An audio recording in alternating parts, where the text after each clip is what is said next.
Alright guys, welcome back once again. We are going to start from where we stopped from our previous video where I share with you how to make peanut oil at home without a machine.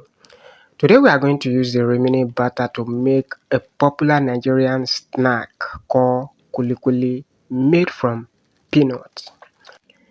Maybe you have already know Kuli Kuli before and you see this one a little bit different. Don't worry, it's just the same thing. It's just that we place a little value on it in order to take over the market again. Trust me, if you are making peanut snack for business, this method is highly recommended because it's highly recommended if you do it like this and supply it to supermarket, and again you will place your price high above a regular kuli kuli you see around the market. So let's dive right into the video.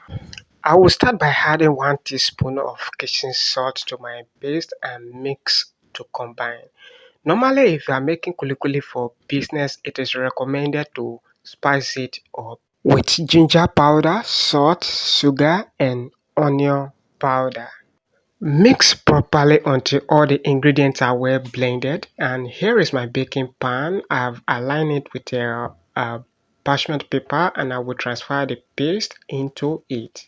Then I will spread it out and place another parchment paper on it and work it through with my rolling pin. So that is what I am going to do. So gently spread it out and place another parchment paper on it, and using your rolling pin spread it out as evenly as possible. So you can control the thickness here.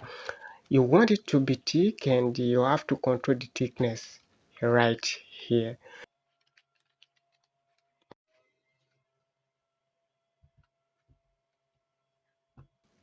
So when properly rolled out, you have to lift the top parchment paper. Now we want to cut it according to our desired shape. So I'm just going to cut my own into my preferred shape. So you can cut it into circle or square, triangle, whichever shape you prefer. Now with my cookie stamp, I'm going to write some imprint on it, just like you've seen at the beginning of this video. You can write whatever you want to write on it, most especially and most importantly, you have to write Kuli Kuli on it and add other imprints along. Now I'm going to give it some more design to make it look more attractive, and we are done.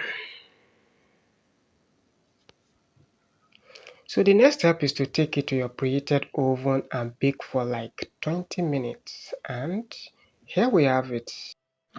So if you have watched this video to this point and you have not yet liked it, please do well to give it a thumb up and let me hear your opinion about this approach in my comment section. And again, if you have not subscribed to my channel yet, please do well to click on the subscribe button and hit that notification bell so that anytime I drop a new video like this, you'll be the first to notify. And to all my amazing returning viewer, I really appreciate you. Thanks for watching.